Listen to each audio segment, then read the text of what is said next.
Normal delivery करावी का C section, चला मी तुम्हाला सांगते. त्याआधी सगळ्यात पहिल्यांदा मी माझं मॉर्निंग रुटीन शेअर करते. सकाळी सकाळी उठल्या उठल्या मी घरातच मॉर्निंग वॉक केला. यानंतर घरातला बेडवरचा थोडासा पसारा आवरला. म्हटलं चला बेडवरती जरा जास्तच पसारा करून ठेवलाय.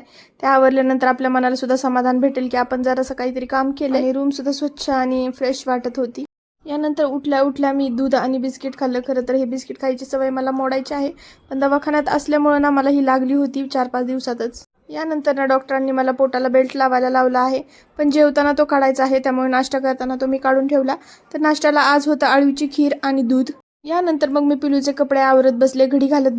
तर सी सेक्शन योग्य का नॉर्मल डिलिव्हरी असं जर तुम्ही मला विचाराल तर मी सांगेन की त्या सिच्युएशननुसार सगळं काही अवलंबून आहे. काही वेळेस बायका खूप व्यायाम करतात नॉर्मल डिलिव्हरीसाठी आणि मग त्यांचं सी सेक्शन होतं. कधी बेबी वॉटर बॅग लीक झालेले असते, तर कधी कधी बाळाचं डोकं मोठं असतं. त्यामुळे माझ्या म्हणण्यानुसार तुम्ही ना दोन्ही गोष्टीसाठी सुद्धा मेंटली प्रिपेअर राहा आणि हसत हसत जी काही सिच्युएशन आहे त्याला आनंदाने सामोरे जा.